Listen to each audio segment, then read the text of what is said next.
오늘 하나님께서 우리에게 주시는 말씀 제가 봉독해 드립니다. 로마서 3장 19절에서 24절 말씀입니다.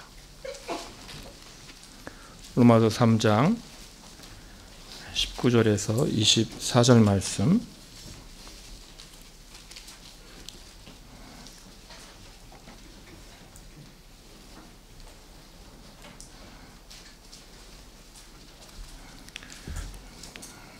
제가 받들어 읽겠습니다.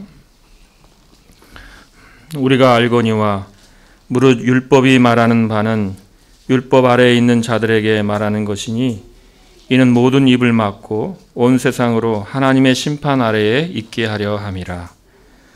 그러므로 율법의 행위로 그의 앞에 의롭다 하심을 얻을 육체가 없나니 율법으로는 죄를 깨달음이니라. 이제는 율법 외에 하나님의 한 의가 나타났으니 율법과 선지자들에게 증거를 받은 것이라. 곧 예수 그리스도를 믿음으로 말미암아 모든 믿는 자에게 미치는 하나님의 의인이 차별이 없느니라. 모든 사람이 죄를 범하였음에 하나님의 영광에 이르지 못하더니 그리스도 예수 안에 있는 속량으로 말미암아 하나님의 은혜로 값없이 의롭다 하심을 얻은 자 되었느니라. 아멘.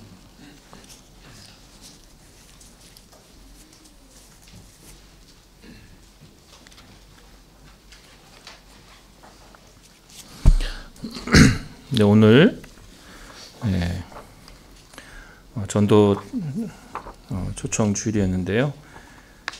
오늘 우리가 이 저녁에도 다시 한번 우리의 복음에 대하여 확인하는 시간을 가지려고 합니다. 로마서는 복음을 잘 설명하고 있는 책으로 알려져 있습니다.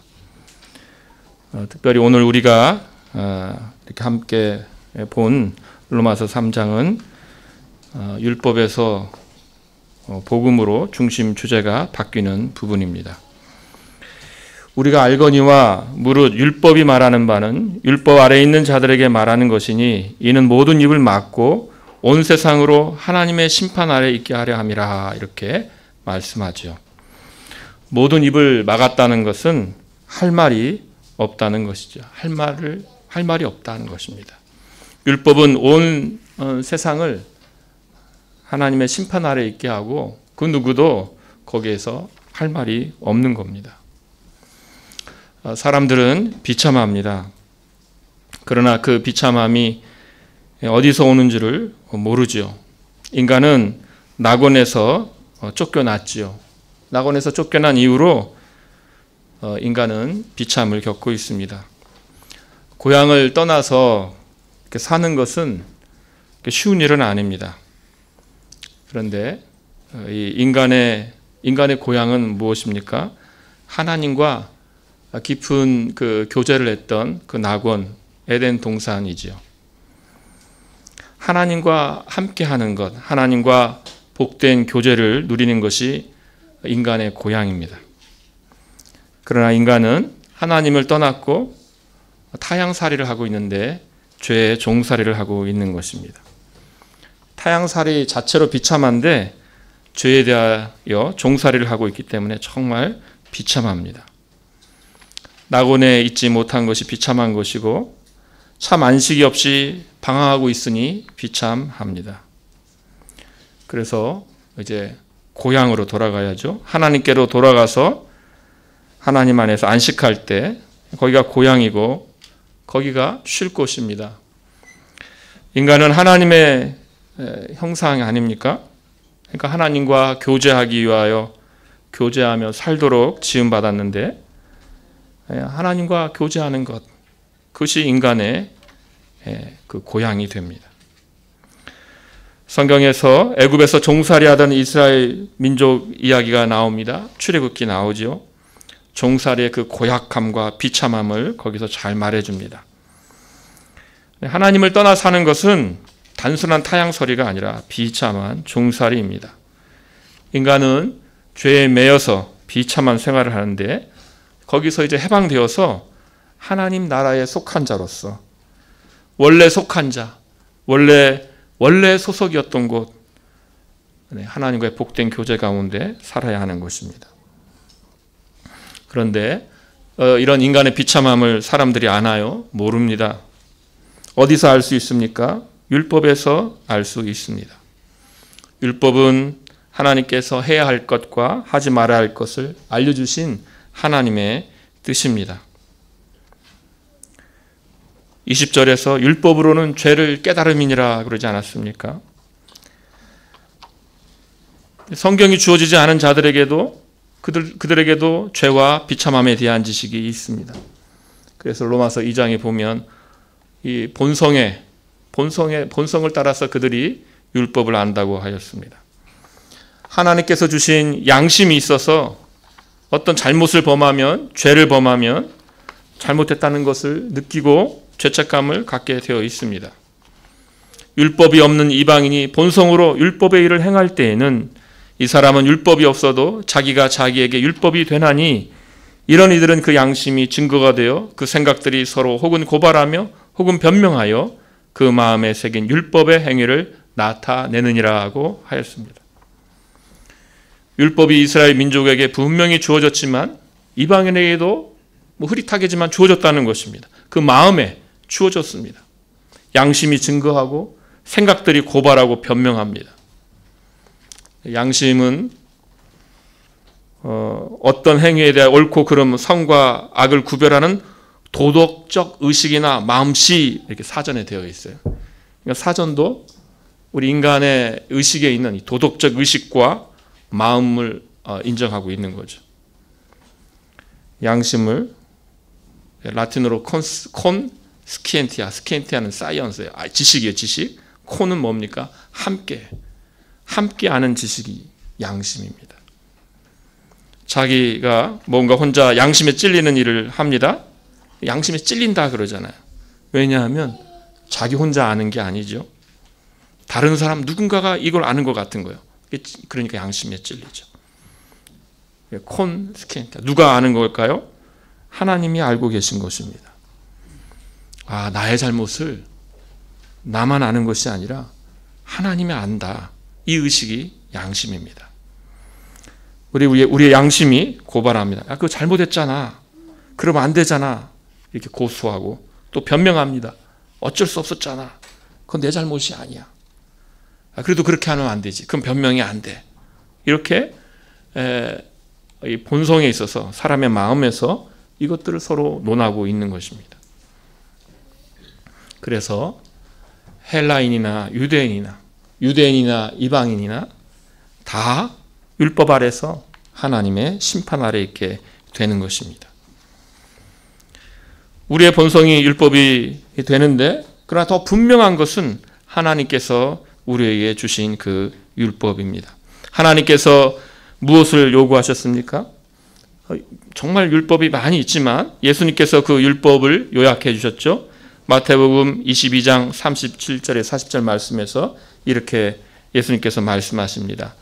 예수께서 이르시되 내 마음을 다하고 목숨을 다하고 뜻을 다하여 주 너의 하나님을 사랑하라 하셨으니 이것이 크고 첫째 되는 계명이요 둘째도 그와 같으니 내 이웃을 내 자신과 같이 사랑하라 하셨으니 이 두 계명이 온 율법과 선지자의 강령이니라.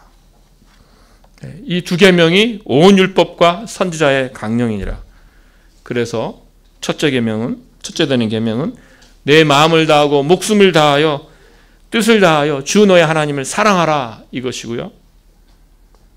여기서는 이런 감상적 사랑이 아니라 전인적인 것이죠. 마음, 목숨, 뜻을 다하여 우리가 가진 것을 다 하여 사랑하는 전인적 사랑합니다. 두 번째도 그와 같으니 내 이웃을 그렇게 사랑하라는 것입니다. 내 자신과 같이 사랑하라는 것입니다. 과연 우리가 율법을 온전히 지키는 자들인가요? 우리가 하나님을 사랑하는가요? 이웃을 사랑하는가요? 하나님을 사랑하는가? 이웃을 사랑하는가? 우리가 정말 정직하게 말한다면 우리는 거기에 대하여 글쎄요 라거나 아니요 라거나 이런 답을 할 수밖에 없습니다. 우리가 하나님의 율법을 완전히 지킬 수 없다는 그 사실이 우리의 비참함입니다. 율법은 거울과 같다고 그랬습니다. 거울과 같아서 우리의 비참함을 보여줍니다. 율법은 거울입니다. 거울 보면서 여러분 무엇을 보십니까? 여러분 거울 볼 때 무엇을 보죠? 야, 거울 잘 닦였네. 야, 오늘따라 거울이 정말 선명하게 잘 보여주는구나. 와, 이 거울 널찍하고 좋네. 거울을 칭찬하십니까? 아니죠. 우린 거울을 보면서 우리 모습을 봅니다. 머리가 왜 이렇게 됐나? 다시 빗어야겠다. 다시 세팅해야겠다. 눈곱이 꼈네. 뭐 이렇게 거울을 보면서 우리가 우리의 모습을 봅니다. 거울에 감탄하는 것이 거울의 목적이 아니듯이 율법에 감탄하는 것이 율법의 목적이 아닙니다. 율법의 목적은 우리 자신을 그 앞에 세우고 우리의 더러운 모습, 비참한 모습을 봐야 하는 것이 율법의 목적입니다. 율법 앞에서 우리의 비참함을 확인해야 합니다. 율법 앞에서 절망해야 하는 것입니다. 우리가 오늘 보고 있는 이 본문 조금 앞에 올라가시면 3장 10절에 기록된 바 의인은 없나니 하나도 없으며 깨닫는 자도 없고 하나님을 찾는 자도 없고 라고 말씀합니다. 율법 앞에서 절망해라는 것이에요. 의인은 없나니 하나도 없고 깨닫는 자도 없고 하나님을 찾는 자도 없다. 율법 앞에서 나는 아무것도 아닌 자구나. 그렇게 우리로 절망하게 하라는 것입니다. 아무도 없구나. 하나님 앞에 설 만한 자가 아무도 없구나. 나는 뭔가, 나는 아무것도 아니구나. 이렇게 절망하라는 것입니다. 율법 앞에서 떳떳한 사람이 누가 있습니까?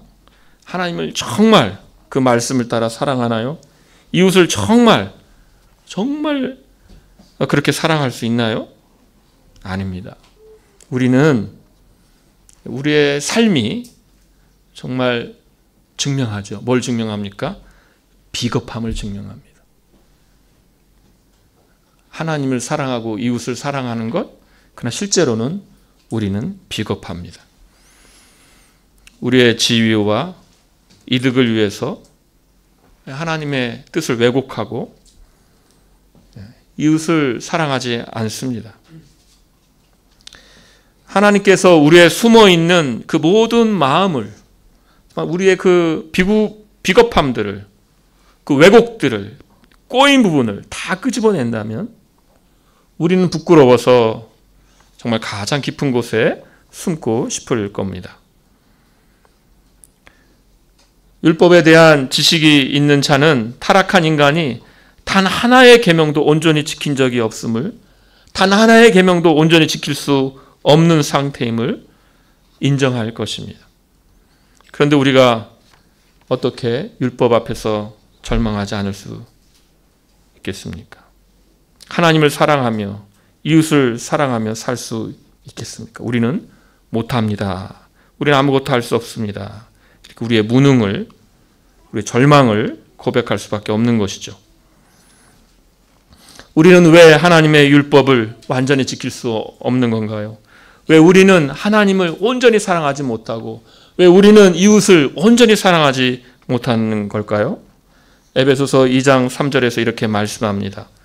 전에는 우리도 다 그 가운데에서 우리 육체의 욕심을 따라 지내며 육체와 마음에 원하는 것을 하여 다른 이들과 같이 본질상 진노의 자녀이었더니 이렇게 말씀합니다. 타락한 인간의 상태를 육체의 욕심을 따라 지내며 육체와 마음에 원하는 것을 하는 본질상 진노의 자녀라고 규정합니다. 육체와 마음의 욕심을 따라 행하는 것, 이것이 우리의 진짜 모습이라는 것입니다. 하나님과 이웃을 사랑하기보다 미워하며 사는 것, 우리의 욕심을 따라서 우리의 욕심과 안 맞을 때는 그것도 다 버려버리는 것, 모른 체 하는 것, 우리의 진짜 모습이라는 것입니다. 우리는 하나님과 이웃을 미워함으로 기울어져 있고 내 욕심을 사랑하는 것으로 기울어져 있습니다. 하나님을 미워한 적이 없는데요 라고 인정하지 않을 분이 있을 수도 있겠죠. 근데 그 인정하지 않는 그 고집이 어쩌면 하나님을 미워하는 거죠. 나는 이웃을 미워한 적 없는데요? 아니요. 우리가 하는 모든 일이 사실은 나를 위해서, 우리 자신을 위해서, 우리 자신의 이익을 위해서 합니다. 그래서 우리는 본질상 진노의 자녀가 맞습니다. 우리는 지독하게도 우리 자신을 사랑하는 자들입니다.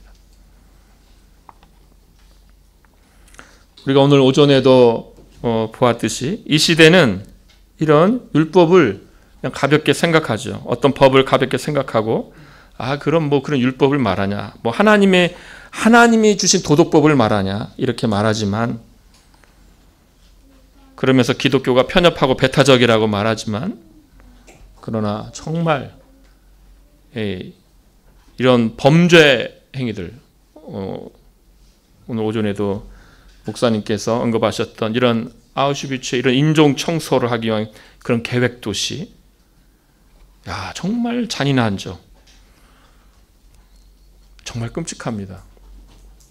전 가봤어요, 아우슈비츠. 대부분 그 제1 도시만 봅니다. 하나의 마을처럼 되어 있는 정말 끔찍한 그곳을 보는데 마음이 약하신 분들은 안 가시는 게 좋아요. 정말 이제 그 다음에는 몇 날 며칠 못 잡니다.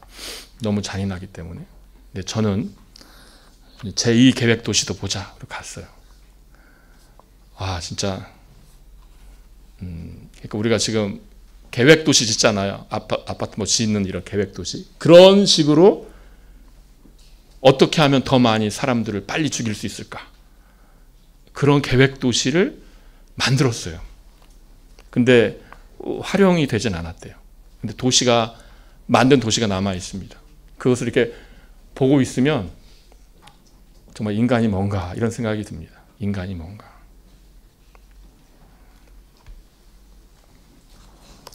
윤리 상대주의가 적용되는가요?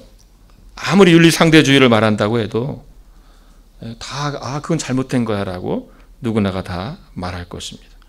그러므로 하나님의 이 율법 앞에서 윤리 상대주의로 도피하는 일은 해결책이 아닙니다. 어쩔 수 없었어. 뭐 여기선 이렇게 저기선 저렇게. 그리고 해결책이 아닙니다. 이 시대는 또 죄에 대한 책임을 묻기 싫어하는 시대입니다. 그래서 이런 실질적인 이 죄책감 자체를 지워버렸습니다. 그것은 사회 탓이고 물질 탓입니다. 물론 뭐 그런 것도 있겠죠. 그러나 그런다고 해서 인류가 자유함을 맛보는가 아니라는 것입니다. 성경은 오히려 우리가 도피할 길을 다 막습니다. 그리고 오히려 이렇게 말씀하는 것이죠. 모든 입을 막고 온 세상으로 하나님의 심판 아래 있게 한다는 것입니다. 이것이 정직한 것입니다.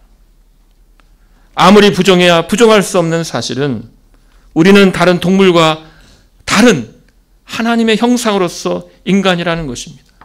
우리는 결국 하나님 앞에 설 것입니다. 하나님의 형상이기 때문에 그 모습이 잘 나올 때 우리 스스로가 알아요. 괜찮다. 그런 모습이 잘 나타날 때 그 사람 괜찮다. 이렇게 생각하죠. 그러지 않을 때 저거 잘못됐다고 생각을 하는 거죠. 이상하죠.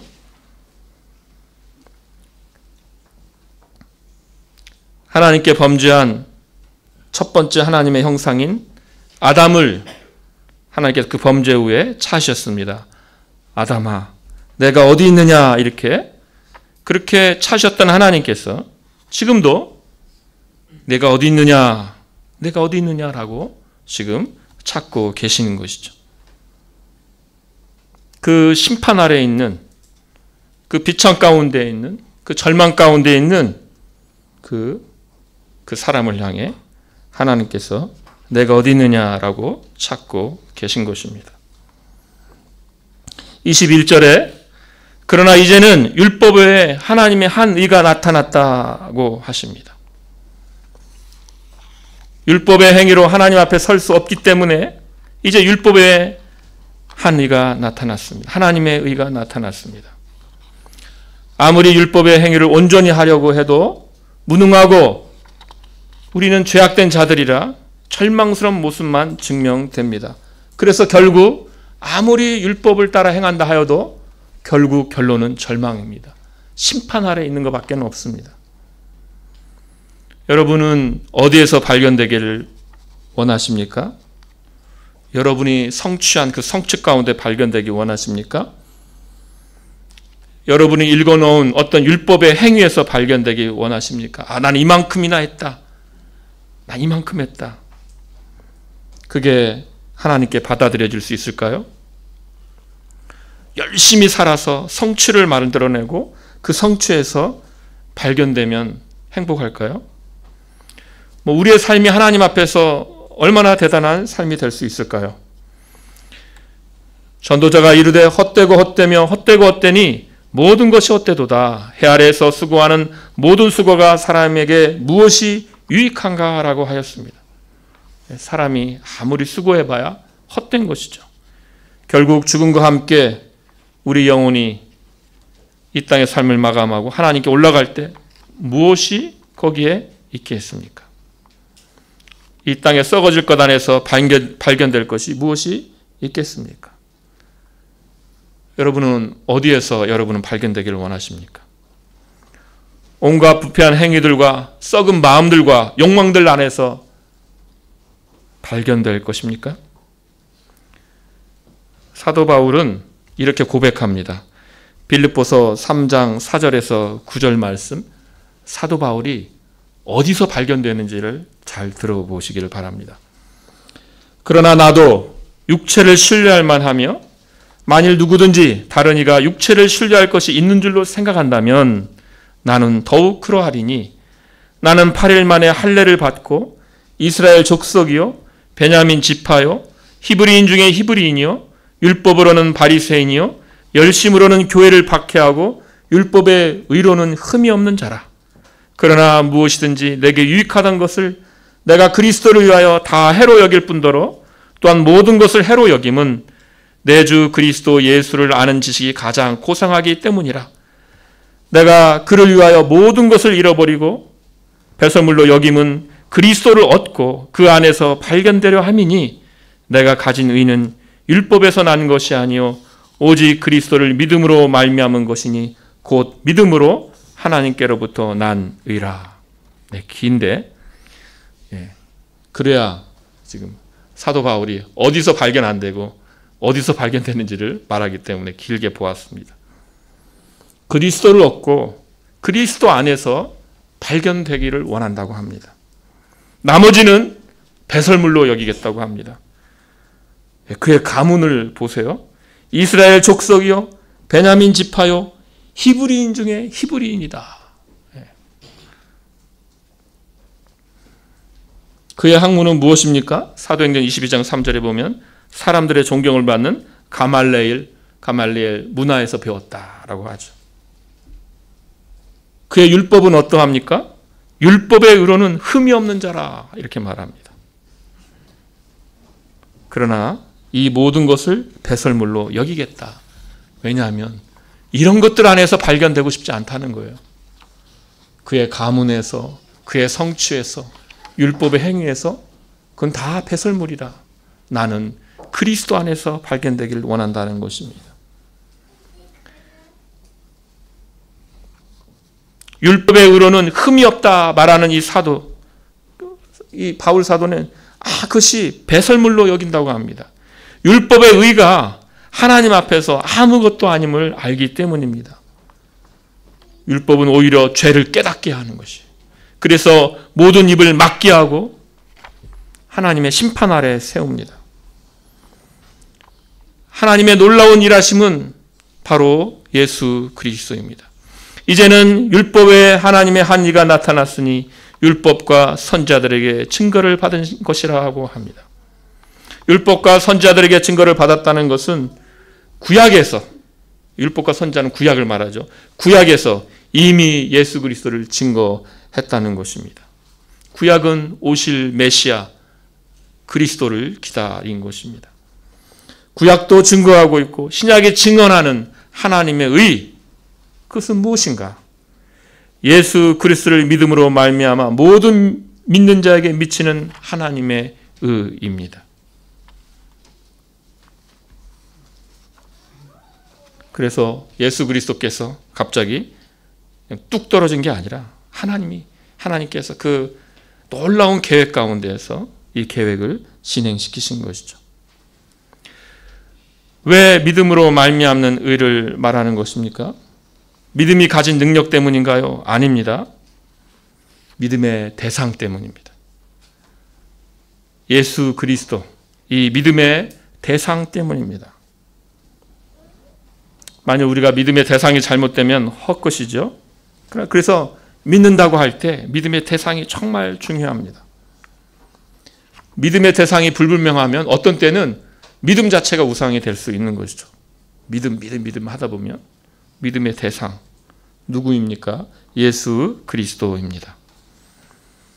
우리가 예수 그리스도를 믿는다고 할 때 특별히 그 피를 믿는다고 말합니다. 왜냐하면 그의 고난 때문입니다.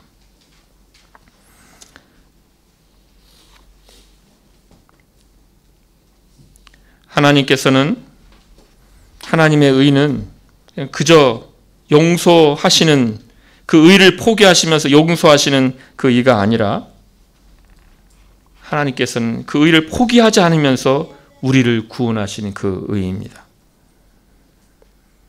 모든 사람이 죄를 범하였음에 하나님의 영광에 이르지 못했습니다. 율법을 소유한 유대인이라고 해서 더 나을 것이 없습니다. 왜냐하면 율법이 있었어도 죄인 된 것을 증명했기 때문에 다 하나님의 영광에 이르지 못한 것입니다.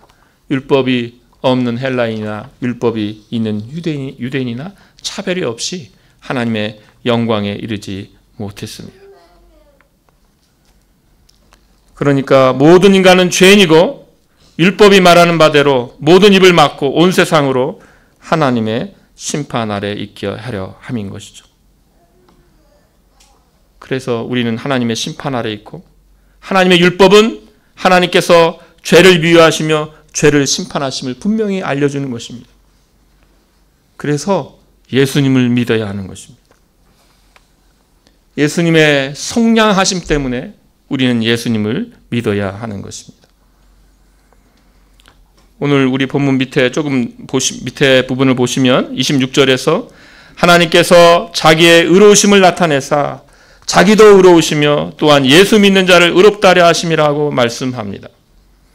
하나님께서 자기의 의로우심을 포기하지 않으시고 오히려 나타내십니다. 자신의 의로움을 나타내시면서 자신의 의로움을 손상시키지 않으시면서 구원하시는 분입니다. 예수님의 십자가는 하나님께서 그 의를 포기하지 않으시고 오히려 나타내시며 오히려 그 의를 성취하시면서 구원하신다는 것입니다. 놀라운 것이죠. 하나님께서 죄인을 의롭다고 하시면서도 어떻게 자신이 의로울 수 있겠습니까? 어떻게 죄인을 의롭다고 합니까? 그건 잘못된 것이죠. 그러나 하나님께서는 죄인을 의롭다고 하시면서도 하나님 자신이 의로우실 수 있는데 바로 예수 그리스도의 십자가 때문입니다. 하나님께서는 거룩하시며 의로우십니다. 하나님께서 거룩하시고 의로우시지 않았다면 하나님의 아들이 사람이 되실 필요가 없었습니다. 예수님께서 십자가를 지실 필요가 없었습니다. 그러나 성경은 예수 그리스도를 향하여서 세상 죄를 지고 가는 어린 양이다 이렇게 말합니다. 우리의 죄를 지시고 십자가에서 하나님의 진노를 받으신 것입니다. 그것은 놀라운 것입니다. 죄를 싫어하고 또 죄책을 싫어하시는 분들이 많이 있습니다. 여러분 이제 신학 용어가 수정되고 있어요, 여러분. 그래서 죄라는 용어가 점점점 사라집니다. 죄책이라는 용어도 점점점 사라집니다. 사람들은 악이라는 용어를 만듭니다. 악은 그냥 악입니다. 거기에 형벌이 없죠. 그건 성경에서 말하는 것과 다르죠. 그럼 왜 악을 말할까요? 악을 말하면 그 다음에 이렇게 멋있게 말할 수 있습니다. 악으로부터 구원할 수 있는 것은 예수님의 사랑이다. 예수님의 사랑을 본받는 게 우리를 악에서부터 구원할 것이다. 좋은 말 같죠? 뭐 아주 100% 틀린 말도 아닌 것 같은데. 그러나 예수님의 십자가는 우리의 모범을 위해서 온 게 그 핵심이 아니죠. 물론 우리가 모범을 따라야겠지만 그 핵심은 우리의 죄입니다. 우리의 죄책입니다. 우리가 받아야 할 그 형벌입니다. 우리가 예수 그리스도께서 십자가에서 영원한 진노를 받는 그 자리에 우리가 있었어야 되는 것이죠. 그런데 예수님께서 우리를 대신하여 거기에서 죽으신 것입니다. 우리의 죄악을 예수 그리스도께서 담당하셨습니다. 십자가에서 우리의 죄를 향한 진노를 하나님께서 거기에 쏟으셨습니다. 그가 징계를 받음으로 우리가 하나님과 화목할 수 있게 되었습니다. 하나님의 용서는 바로 거기에서 시작됩니다. 하나님께서는 그 의를 포기하시지 아니하시고 그 의를 포기하지 않으시면서 오히려 그 의를 성취하시는 방식으로 우리를 구원하십니다. 그것이 바로 십자가입니다. 24절에서 그리스도 예수 안에 있는 성량으로 말미암아 하나님의 은혜로 값없이 의롭다 하심을 얻은 자 되었느니라고 하였습니다. 여기서 성량이라는 것은 대가를 지불하는 그런 해방을 말합니다. 그러니까 로마서가 기록되던 때 이 속량은 무엇이냐면 전쟁 포로들을 풀어줄 때 그 값을 지불하고 해방시켜줄 때 사용된 용어입니다. 우리의 구원은 우리가 값없는 구원이다 말하지만 그러나 실제로는 속량 때문에 값이 없는 겁니다. 누군가가 대신 그 값을 치러뒀기 때문에 우리가 치를 필요가 없는 것이죠. 우리는 율법 앞에서 절망했습니다. 우리는 죄와 죄책의 종이었습니다.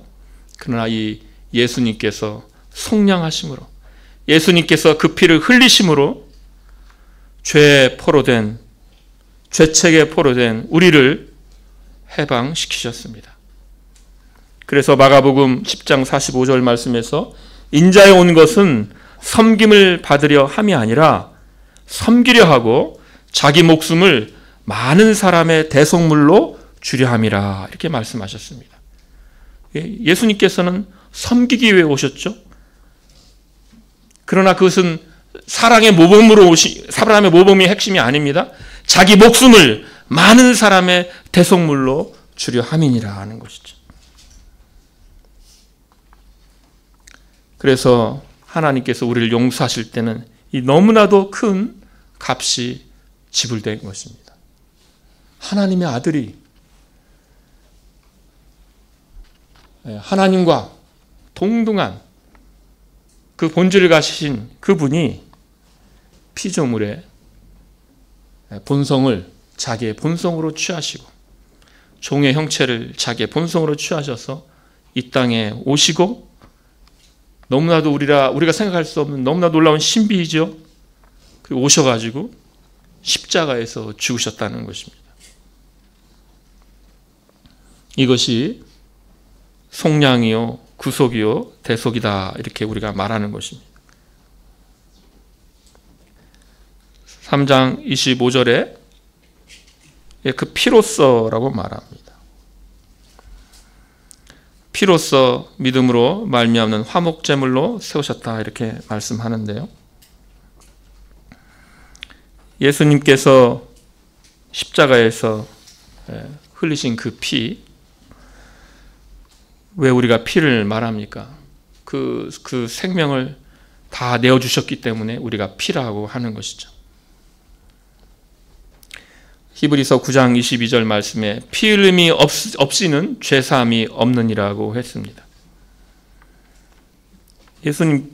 예수님께서 우리를 위하여 피를 흘리셨고 이제 예수님을 믿는 자들에게 이 죄사함의 놀라운 복이 있게 되는 것입니다. 이 놀라운 복이 믿는 자에게만 적용되는 것입니다. 믿는 자가 의롭다함을 받는 것입니다. 여러분은 어디에서 발견되기를 원하십니까? 율법의 행위에서 발견되기를 원하십니까? 다른 사람보다 상대적으로 더 낫다는 거기에서 발견되기를 원하십니까? 아니면 명예에서 발견되기를 원하십니까? 아니면 사람들의 추앙에서 발견되기를 원하십니까? 자존심에서 발견되기를 원하십니까? 사도 바울은 이런 것들 다 배설물로 여긴다고 합니다.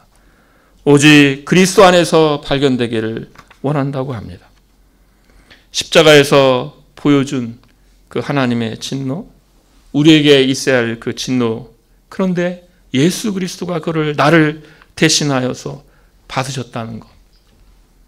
그리하여 예수 그리스도를 사랑하게 되고 우리의 비참을 고백할 수밖에 없고 우리의 절망을 고백할 수밖에 없고 예수님의 십자가가 아니면 안 된다고, 그것을 고백하는 자, 그것을 믿는 자, 하나님께서 그를 의롭다 하십니다.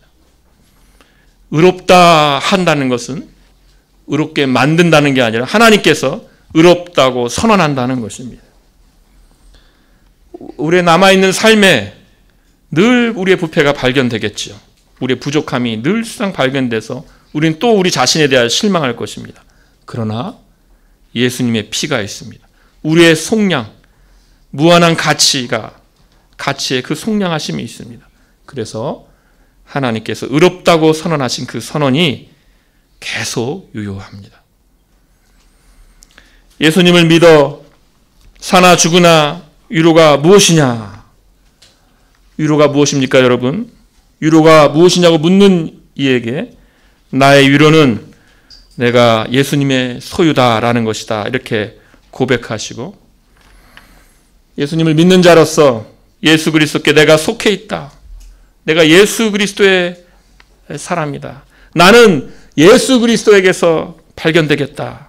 이것을 평생의 고백과 평생의 찬송으로 삼고 사실은 저와 여러분 되시기를 소원합니다. 바울은 갈라디아서 2장 20절에서 이렇게 고백합니다. 내가 그리스도와 함께 십자가에 못 박혔나니 그런즉 이제는 내가 사는 것이 아니요 오직 내 안에 그리스도께서 사시는 것이라. 이제 내가 육체 가운데 사는 것은 나를 사랑하사 나를 위하여 자기 자신을 버리신 하나님의 아들을 믿는 믿음 안에서 사는 것이라. 이 고백이 저와 여러분의 고백이 되기를 소원합니다. 제가 다시 읽고 기도하겠습니다. 내가 그리스도와 함께 십자가에 못 박혔나니 그런즉 이제는 내가 사는 것이 아니요 오직 내 안에 그리스도께서 사시는 것이라. 이제 내가 육체 가운데 사는 것은 나를 사랑하사 나를 위하여 자기 자신을 버리신 하나님의 아들을 믿는 믿음 안에서 사는 것이라. 아멘. 기도하겠습니다. 하나님 아버지, 저희에게는 아무런 가치도 없고 공로도 없으며 주여 우리는 날마다 우리의 비참을 확인하고 우리의 부패를 확인하며 주 앞에 감히 설 수 없는 자임을 확인합니다. 주여 그러나 주님께서 저희를 먼저 사랑하여 주시고 우리 주 예수 그리스도를 십자가에 내어주심으로 속량하심으로 우리를 죄와 죄책에서 해방시켜 주시고 구원하여 주시고 하나님의 자녀 삼아주신다 하시오니 그렇게 우리를 하나님의 자녀 삼아주셨으니 그 은혜를 인하여 감사드리옵나이다. 아버지 하나님, 이제 우리가 사는 것이 주여 그리스도 안에 사는 삶 되게 하여 주시고 아버지 하나님, 이 땅을 살아갈 때 다른 어떤 것이 아니라 오직 예수 그리스도 안에서 발견되는 그 한 가지 때문에 찬송하며 위로를 얻으며 안식하는 자로서 살아가게 하여 주시옵소서.